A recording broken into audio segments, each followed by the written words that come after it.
Yo voy a proyectar, doctor.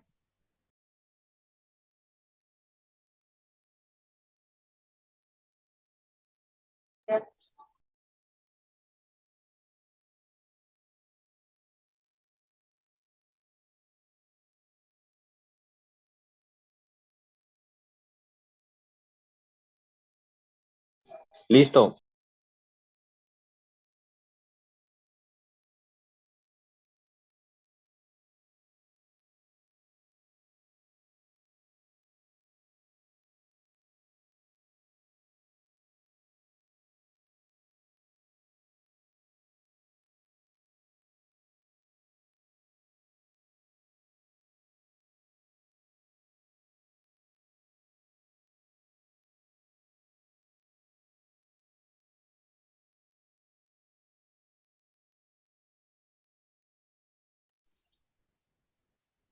Bueno, nosotros les vamos a hablar de lo que son las complicaciones infecciosas de hemodiálisis.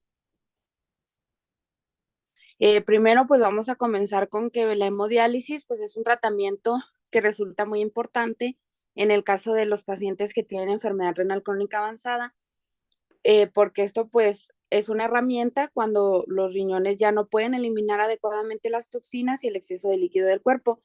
Esta pues va a implicar lo que es una extracción de sangre del paciente, después su paso a través de un filtro para eliminar las toxinas y el exceso de líquido y posteriormente su retorno al cuerpo. Esta pues nos permite que en el caso de los pacientes con enfermedad crónica pues puedan llevar una vida funcional y productiva. También ayuda a que haya una prevención de la acumulación de toxinas y de líquidos en el cuerpo, ya que esto pues puede ocasionar complicaciones graves como el desequilibrio electrolítico o algún edema.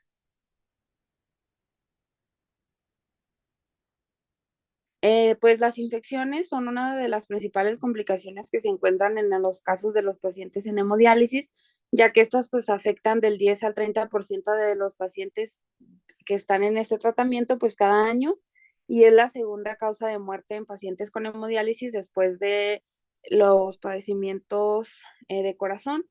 También aquí pues la tasa de mortalidad va a ser 20 veces mayor que en la población general. También pues vamos a tener algunos otros factores que nos pueden hacer que haya una alta incidencia de infecciones, como sería la inmunosupresión, debido a que la misma enfermedad renal crónica y el tratamiento con hemodiálisis pues van a debilitar el sistema inmunológico, lo que hace que pueda entrar algún patógeno con más facilidad. También en el caso de los procedimientos invasivos, que aquí sería pues al momento de la inserción y la manipulación del acceso vascular, de la diálisis peritoneal o del catéter venoso central. También puede ser por la exposición a patógenos, que este puede ocurrir a través del contacto con otros pacientes, del mismo personal sanitario o del equipo médico, y que el paciente tenga algunas otras comorbilidades, como podría ser la diabetes, enfermedades cardíacas y pulmonares. Las complicaciones infecciosas pues también nos pueden llevar a que haya un aumento de la morbilidad y de la mortalidad. También pueden causar que las hospitalizaciones sean más prolongadas, lo que hace también a los pacientes más susceptibles a complicarse más por estar más expuestos. También puede causar un deterioro en la calidad de vida y finalmente pues el aumento de los costos de atención médica. Bueno, ahora vamos con los tipos de complicaciones infecciosas. En el caso de las fístulas arteriovenosas, pues se puede presentar en celulitis, que esta pues es una inflamación e infección de la piel y de los tejidos blandos que van a rodear el área de donde se encuentra la fístula arteriovenosa. Aquí pues las manifestaciones van a ser enrojecimiento, calor, dolor, hinchazón y en algunos casos fiebre. En el caso de bacteriemia, pues esta es la presencia de bacterias en el torrente sanguíneo que va a ser también ocasionado por la presencia de esta fístula y se va a manifestar como fiebre, escalofríos, sudoración, taquicardia, hipotensión y también puede llegar al shock séptico. En el caso de la tromboflebitis, pues esta es una inflamación y también la formación de coágulos en la luz de la fístula y aquí las manifestaciones pues van a ser el enrojecimiento, la hinchazón y la sensación de calor en la zona afectada. En su mecanismo de transmisión, estas pueden llegar a aparecer debido a la falta de asepsia o la mala técnica, o también porque ocurra una colonización por bacterias, que en la mayoría de los casos es por Staphylococcus aureus, o pues también en casos de que haya soluciones de diálisis contaminada. En el caso del catéter venoso central, aquí también vamos a tener la presencia de bacteriemia que es similar a la anterior, pero aquí hay un mayor riesgo de que ocurra una sepsis grave y también aumenta la tasa de mortalidad. En la trombosis, pues esta que es la formación de coágulos en el interior del catéter, también puede ser muy peligrosa ya que puede obstruir el flujo sanguíneo y asimismo ocasionarnos complicaciones muy graves.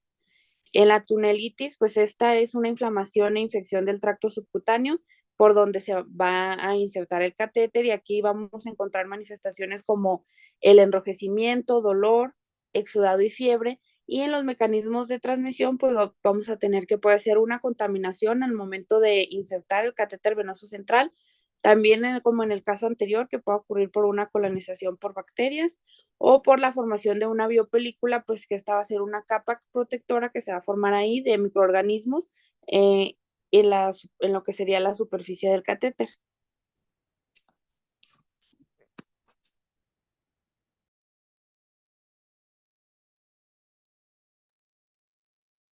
En el caso de prótesis de injerto vascular, pues se puede llegar a presentar una infección en el sitio de la cirugía y esta se puede manifestar durante las primeras semanas después de la implantación del injerto.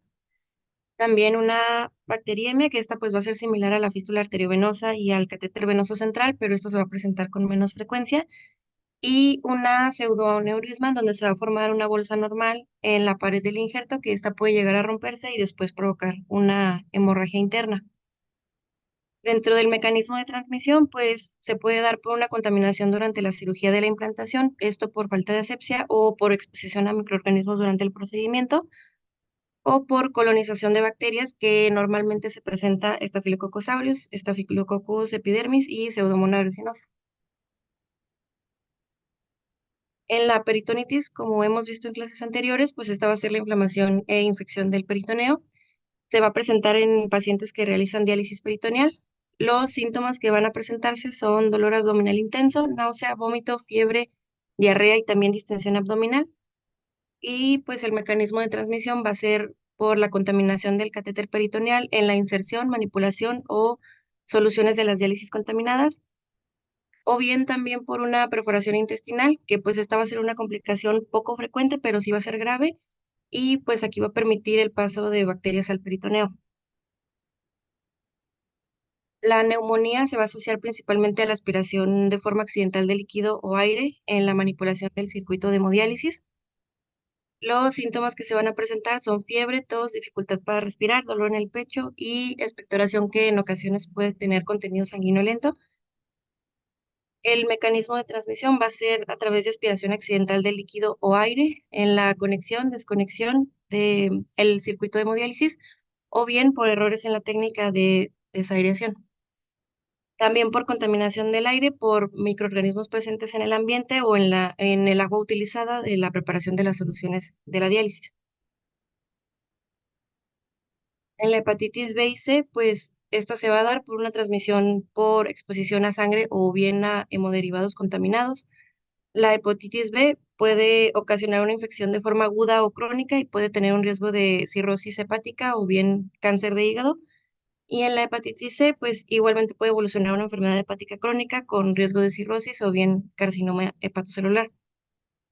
Dentro del mecanismo de transmisión va a ser por compartir agujas o jeringas contaminadas, que pues esta va a ser una práctica poco frecuente en la actualidad, pero pues aún va a representar un riesgo en algunos centros de diálisis.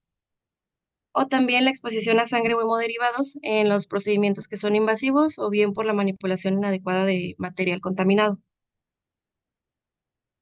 En otras infecciones vamos a encontrar a la micosis, que esta va a ser una infección por hongos, como pueden ser Candida albicans, y esta puede llegar a afectar la piel, mucosas o en casos graves puede llegar a invadir el torrente sanguíneo. Y también las infecciones osteoarticulares, que estas generalmente se van a asociar al uso de catéter venoso central o bien a la presencia de prótesis de injerto vascular. En cuanto a los factores de riesgo, pues Vamos a tener las características del paciente, que esto va a abarcar una edad avanzada, ya que el sistema inmunológico se debilita con la edad y pues esto va a aumentar la susceptibilidad a las infecciones. La diabetes, porque esto va a alterar el funcionamiento del sistema inmunológico y va a aumentar el riesgo de infecciones. La inmunosupresión, ya que en ciertas enfermedades o en tratamientos, como pueden ser el trasplante de órganos o la terapia con corticosteroides, van a debilitar el sistema inmunológico y va a aumentar el riesgo de infecciones. También las comorbilidades, como pueden ser enfermedades cardíacas, pulmonares o hepáticas, y un estado nutricional deficiente, en donde la desnutrición va a afectar el funcionamiento del sistema inmunológico y va a aumentar la susceptibilidad a infecciones. Bueno, en el tipo de acceso vascular vamos a tener que en el catéter venoso central, estos pues van a implicar un mayor riesgo de infección debido a su permanencia en el torrente sanguíneo. En el caso de la prótesis de injerto vascular, estas van a presentar un riesgo intermedio de infección, y en la fístula arteriovenosa, esta va a ser la que va a presentar menor riesgo de infección, porque estas pues son conexiones entre arterias y venas sin ningún material protésico.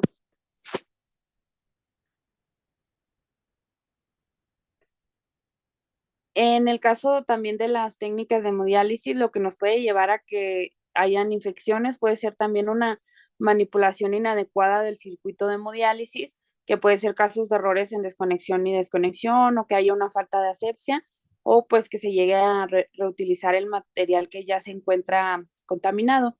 También pues la contaminación de agua o de hemoderivados, que puede llegar a ocurrir por errores en la preparación de la solución, o que haya una exposición a microorganismos durante el proceso, y pues también por la higiene deficiente del personal sanitario, como sería pues la falta de lavado de manos o el uso inadecuado de guantes y batas.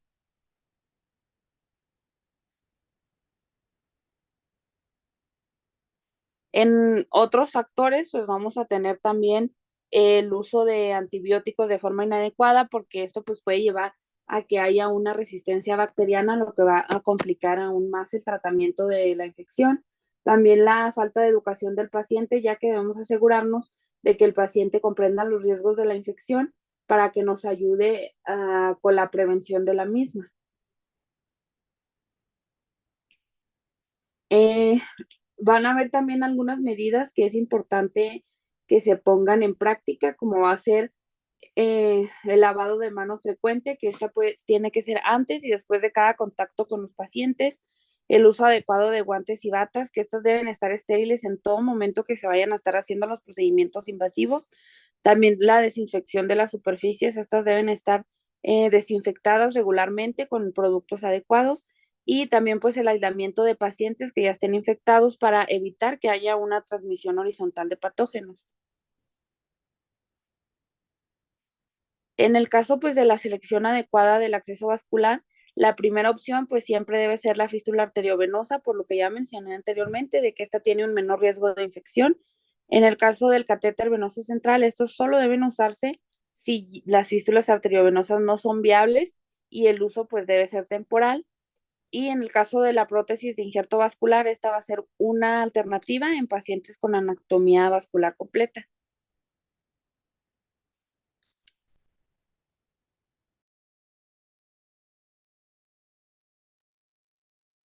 Dentro del cuidado del acceso vascular, pues hay que tomar en cuenta ciertas medidas que se deben tener, como son la higiene personal, en donde se le debe pedir al paciente mantener una higiene adecuada, especialmente en la zona del acceso vascular. También la inspección diaria, en donde los pacientes van a estar inspeccionando el acceso vascular en busca de signos de infección, como pueden ser el enrojecimiento, hinchazón, dolor y también exudados, o bien los cuidados específicos que debe tener cada tipo de acceso, como son bien la técnica de punción y la frecuencia de lavado. La antibiótico profilaxis, esta puede considerar su administración en pacientes con alto riesgo de infección, como son aquellos que presenten un catéter venoso central o bien que tengan episodios previos de infección. Y relacionado a este punto, pues es importante el uso racional de antibióticos, esto para evitar un desarrollo de resistencia bacteriana. Dentro de la vacunación, pues todos los pacientes con hemodiálisis deben vacunarse contra hepatitis B. También se va a recomendar la vacunación anual contra la influenza en todos los pacientes en hemodiálisis. al igual que la vacunación contra neumococo en pacientes con alto riesgo de complicaciones neumocócicas. Dentro del diagnóstico se debe recopilar información detallada en la historia clínica del paciente. Aquí se va a incluir la fecha de inicio de los síntomas, la gravedad, las características específicas de la infección, por ejemplo, si es que presentó dolor, enrojecimiento o exudado, también los antecedentes de una infección previa, las comorbilidades, el tipo de acceso vascular y si es que llegó a usar antibióticos de forma reciente. Hay que realizar un examen físico completo, prestando atención al sitio de la infección, si es que presenta enrojecimiento, hinchazón, dolor, calor o exudado. También los signos vitales, si es que tiene fiebre, taquicardia o hipotensión. Y también la presencia de otros signos o síntomas que puedan indicar la presencia de una infección de forma sistémica, como son los escalofríos, sudoración y también la confusión. En las pruebas de laboratorio hay que pedir un hemograma completo, proteínas C reactivas, sedimento urinario, un hemocultivo para identificar el patógeno causal y también para determinar su sensibilidad a los antibióticos. También los cultivos de sitios específicos en la infección, en caso de tener infecciones localizadas, como pueden ser la celulitis del sitio de acceso vascular, o bien otros cultivos como puede ser el esputo en caso de que se presente una neumonía o líquido peritoneal en caso de una peritonitis. En los estudios de imagen se puede pedir una radiografía de tórax, la cual puede ser útil para detectar una neumonía o complicaciones pulmonares asociadas a alguna infección. Y pues en caso de infecciones de acceso vascular, la ecografía Doppler puede ayudar a la evaluación de la extensión de la infección y también la presencia de ciertas complicaciones. También en algunos casos puede ser necesaria una tomografía computarizada o bien una resonancia magnética nuclear para evaluar la extensión de la infección o bien descartar complicaciones graves.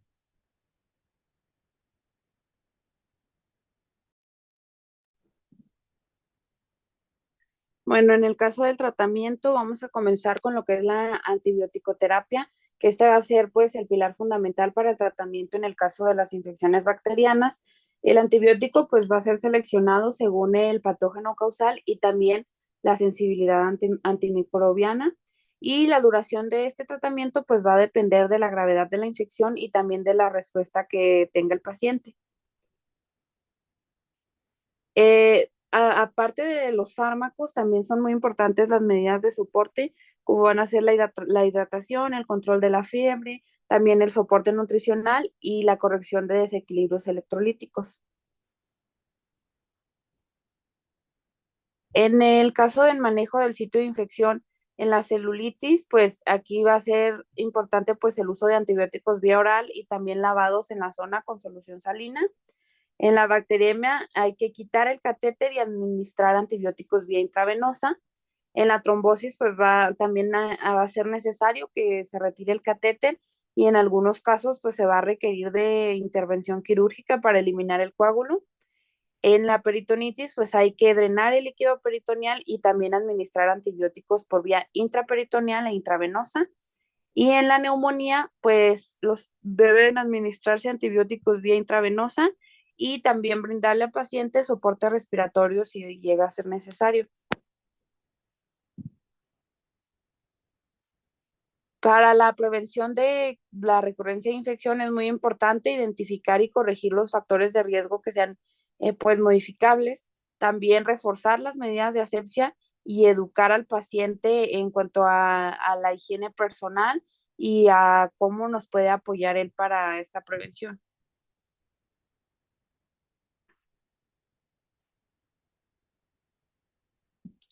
En el caso de los betalactámicos, pues se puede hacer uso de las penicilinas, como puede ser amoxicilina y penicilina, también de las cefalosporinas, como puede ser una cefazolina, y en los carbapenemas también puede ser el imipenem y meropenem.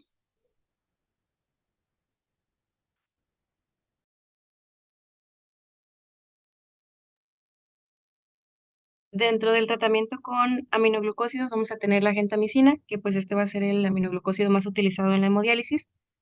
También está la tobramicina, que este se va a utilizar principalmente en infecciones por Pseudomonas aeruginosa. Tenemos las quinolonas, en donde se va a encontrar el ciprofloxacino, que esta va a ser una quinolona de amplio espectro que se va a utilizar en infecciones en diversos sitios.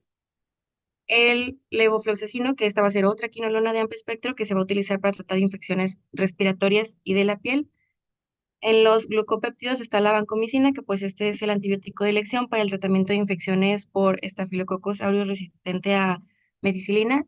Y en los antifúngicos está el fluconazol, que este va a ser el antifúngico más utilizado en hemodiálisis para tratar infecciones por Candida albicans. Y también se encuentra el voriconazol, que este se va a utilizar para tratar infecciones por hongos filamentosos, como es el caso de Aspergillus fumigatus.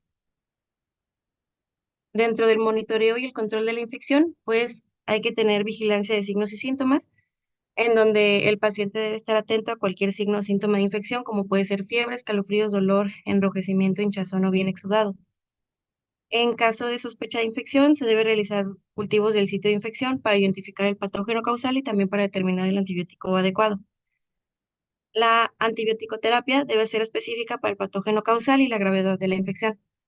También, pues, es importante educar a los pacientes sobre los riesgos de infección, las medidas de prevención y también la importancia de notificar a su médico de forma inmediata en caso de que se presente algún signo o síntoma de infección.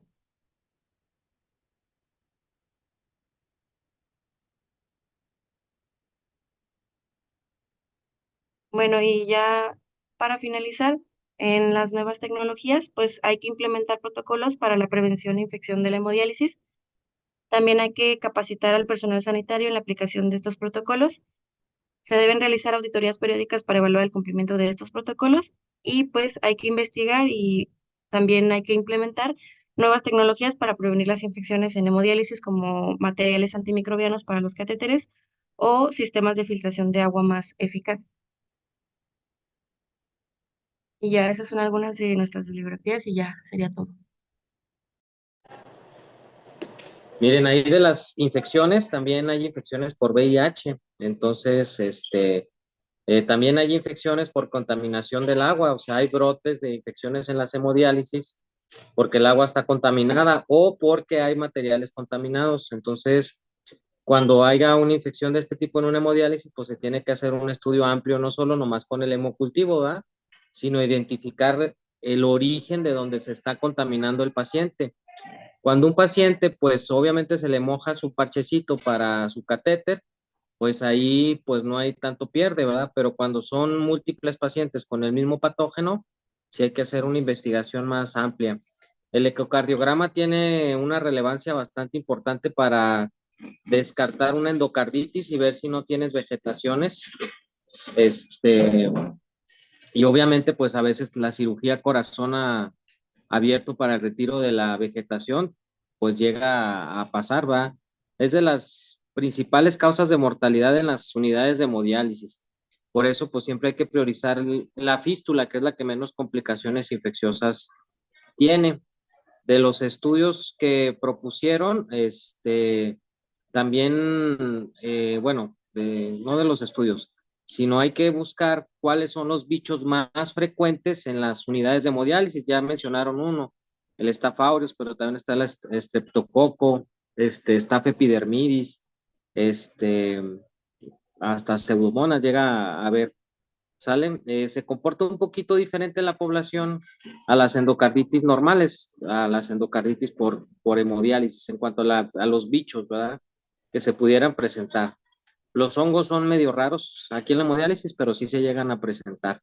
Entonces, no a todos los pacientes se les retira el catéter de primera instancia, depende del bicho. Por ejemplo, esta aureus sí se tiene que quitar, Pseudomonas aeruginosa también se tiene que quitar.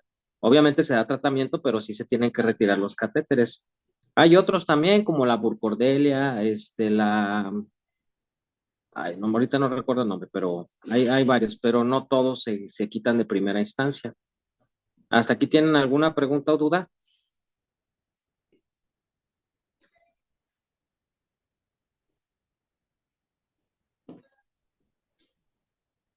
No, bueno, el que sigue.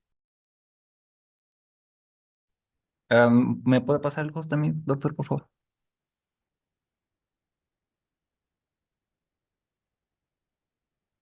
Gracias.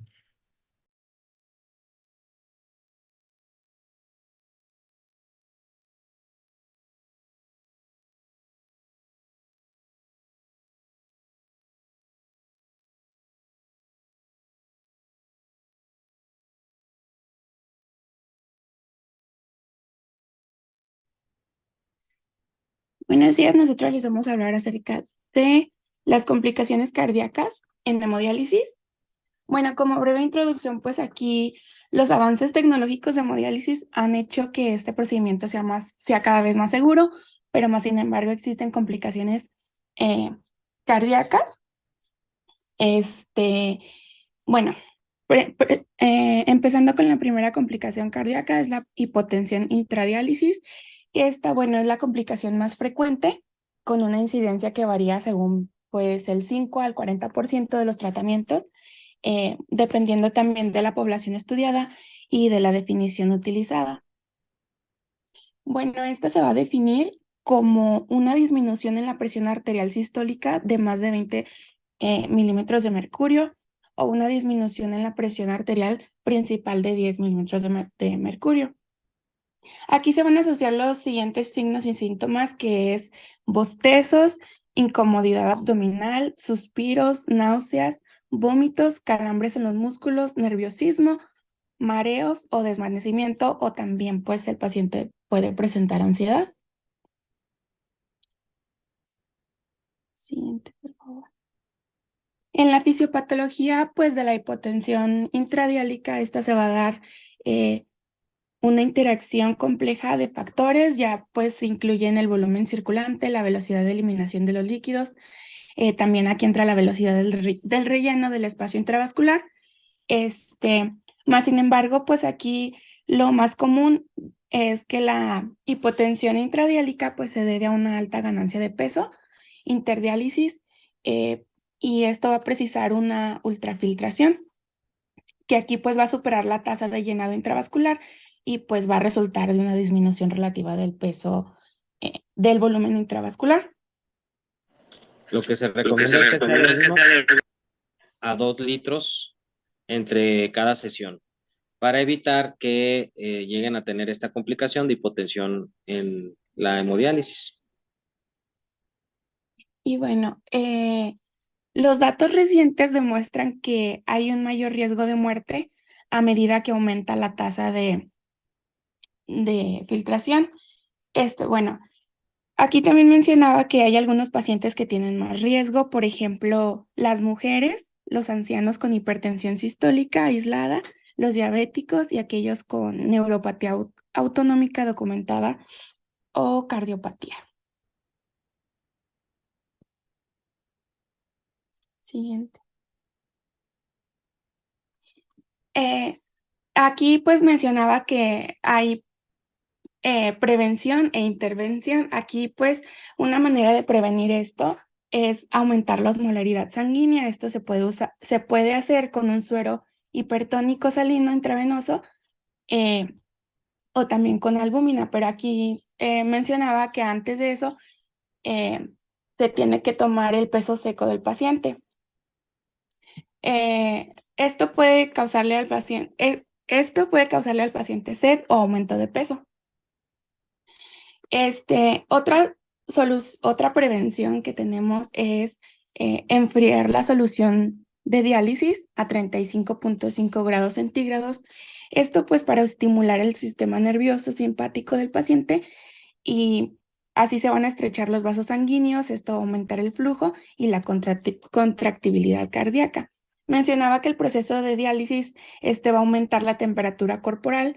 Esto va a hacer que pues se disminuya la presión arterial, haciendo una vasodilatación de los vasos. Es por eso que se puede enfriar la solución de diálisis a 35.5 grados para evitar esto. También mencionaba el uso de un fármaco llamado midodrina, que es un agonista beta selectivo oral, y pues se puede utilizar de 5 a 10 miligramos 30 o 60 minutos antes de la diálisis.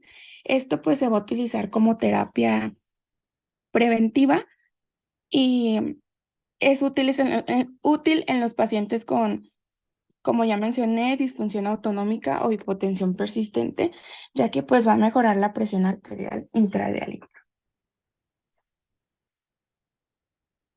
Y la prevención, pues, Dentro de las estrategias preventivas es mencionarle al paciente que aconsejarle que no consuma líquidos antes de su sesión de diálisis, evitar la sal y pues la ingesta de agua, evitar fármacos antihipertensivos antes de la diálisis y evitar la ingesta antes y durante la diálisis. Son medidas que pues también se toman en cuenta para evitar una posible hipotensión. Siguiente.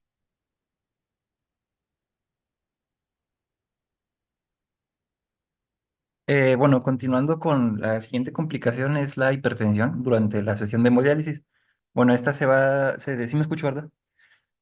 Eh, Esta se define como el aumento de la presión arterial durante la sesión de hemodiálisis o inmediatamente después de terminarse.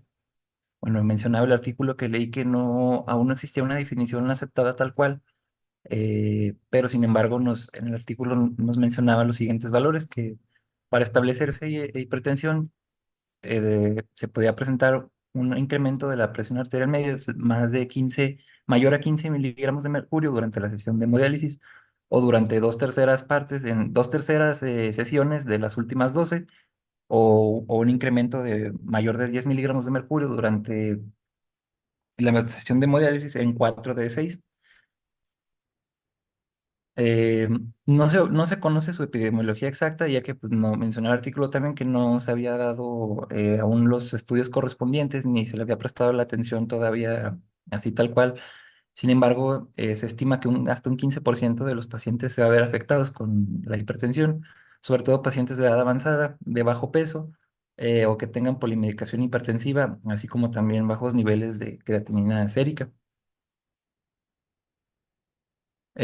Bueno, dentro de los factores de riesgo, mencionaba que, bueno, junto con la fisiopatología no se conocía exactamente cuál era el proceso, sin embargo, se creía que era, o se cree que es multifactorial, y bueno, pues algunos factores de riesgo son era predisposición genética, o la ultrafiltración excesiva, o también que hubiera concentraciones elevadas de sodio en el líquido que se utiliza para la diálisis. Este, eh, También mencionaba que eran por hipertensión de difícil control, por hipercalcemia o hipopotasemia. Y para el tratamiento de la hipertensión, una vez alcanzado el peso seco estimado para el paciente, que es cuando se terminan las sesiones de hemodiálisis, si persistía la hipertensión,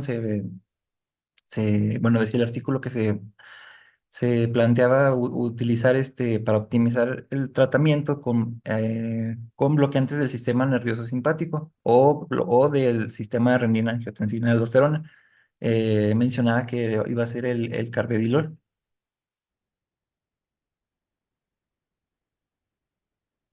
Y seguimos con mi compañero. Bueno, otra complicación, son las arritmias. La aparición de arritmias cardíacas durante la hemodiálisis constituye una complicación frecuente, siendo la fibrilación auricular la más frecuente de todas, con una prevalencia del 13 al 27%. En sus factores predisponentes, pues tenemos lo que es la apatía cardíaca subyacente, ya sea miocardiopatía hipertensiva, isquemia o hipertrófica, como hipertrofia del ventrículo izquierdo, pericarditis o calcificaciones cardíacas, o también la edad avanzada.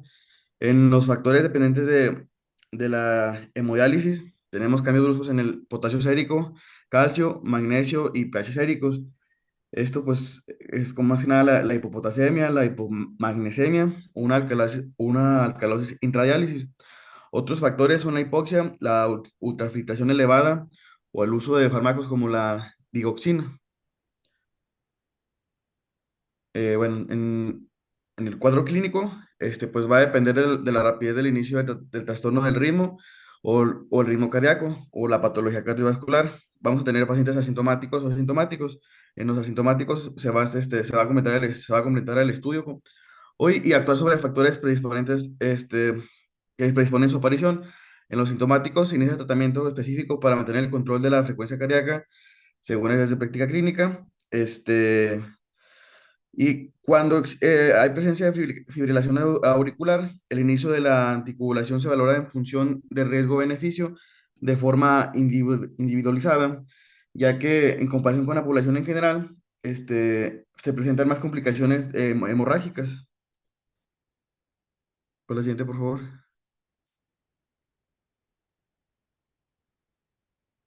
Bueno, cuando hay cardiorrespiratorio y muerte cardíaca súbita, ocurren en casos muy graves, pero la implantación de un desfibrilador automático implantable, el DAI, en pacientes en diálisis mejora significativamente la tasa de supervivencia. Mencionaba que reducía, bueno, el riesgo de muerte disminuye un 42%. Por la siguiente. Bueno, la parada cardiopulmonar durante la diálisis, bueno, uno pues puede deberse a patología subyacente o errores técnicos como embolia grasa, gaseosa, errores en la composición del líquido diálisis o desconexión del INE, entre otros. El aire en el dializado, la hemólisis o la hemorragia causada por la desconexión de la línea se puede detectar fácilmente.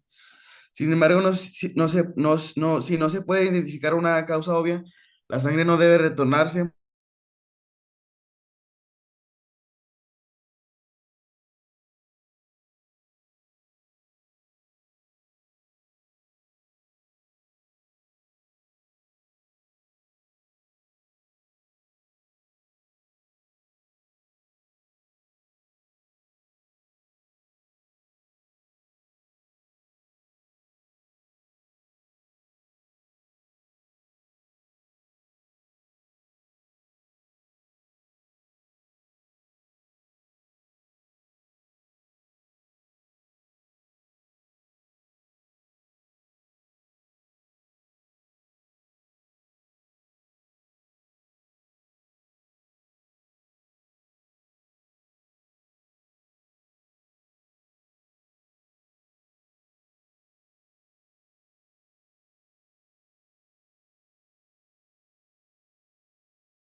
Está con la presentación.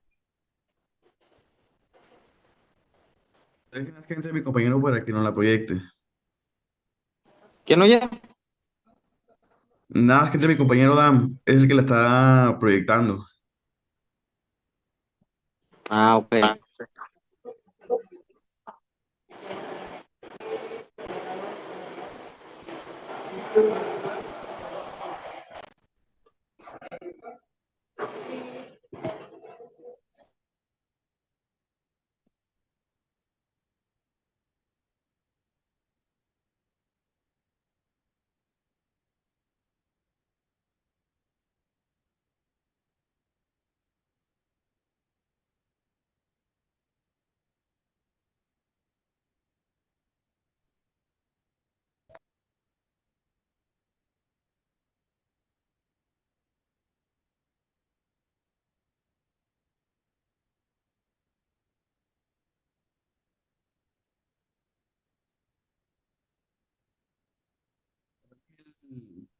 El mando, doctor, para ver ponerla. Ya la tengo aquí en mi computadora.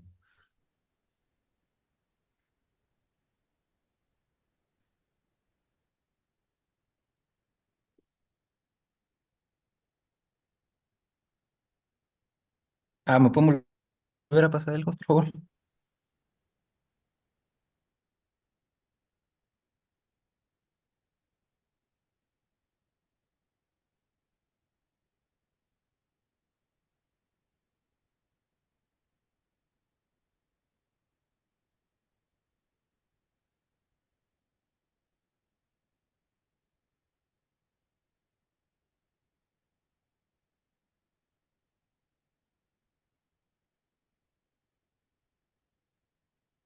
Bueno, pues vamos a continuar de nuevo pues en esta presentación. La parada cardiopulmonar durante la diálisis. Esta puede deberse a patología subyacente o errores técnicos, ya sea embolia gaseosa, errores en la composición del líquido de la diálisis o desconexión de la línea, o entre otros. El aire en el dializado, la hemólisis o la hemorragia causada por la desconexión de la línea se puede detectar fácilmente. Sin embargo, si no se puede identificar una causa obvia, la sangre no debe retornarse, sobre todo si el paro se produjo inmediatamente al inicio de la diálisis, a no ser que sea improbable que exista un problema con la composición del dializado. El manejo del paro cardiopulmonar durante la diálisis debe seguir los principios estándar de reanimación cardiopulmonar, siendo aconsejable que en las unidades de diálisis existan protocolos establecidos para el manejo del paro cardíaco y otras emergencias. Ya, doctor, eso sería todo de nuestra parte.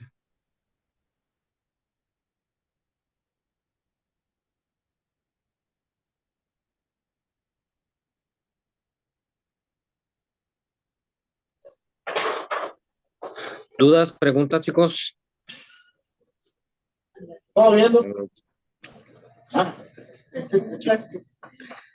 Miren, ahí nada más les recomiendo mucho que tengan cuidado con estos pacientes, ya que las pacientes en hemodiálisis tienen muchas complicaciones, como ya lo vieron, arritmias, hipertensión, hipotensión, muerte súbita, tanto dentro de la hemodiálisis como por fuera. También una de las cardiopatías isquémicas son muy, muy frecuentes. Entonces, por eso ameritan un capítulo especial. En sí, la enfermedad renal crónica aumenta el riesgo de mortalidad cardiovascular. Si se fijan, los semáforos siempre son por eso, porque aumentan el riesgo cardiovascular. Entonces, por eso es importante que revisen bien este tema. ¿Tienen alguna pregunta o duda? Sí, doc, pero es respecto al examen. Esta fue la última clase, ¿no? Sí, El examen va a ser cuando esté programado. Ok, ok, ok. ¿Por qué, oye? ¿Quieres que te lo haga mañana No, o qué? no, Ah, bueno. no. Ándale, pues. Entonces, pues ya no nos vemos, chicos. Aquí los veo en el internado, los que se vengan para acá. Y les hago su examen y ya ahí nos ponemos de acuerdo para si alguien requiere examen final, que no creo, pero esperemos que todos se exenten. ¿Sale? Sale, doctor, gracias. Sale, doctor. Cuídense. Gracias, doctor. A ustedes.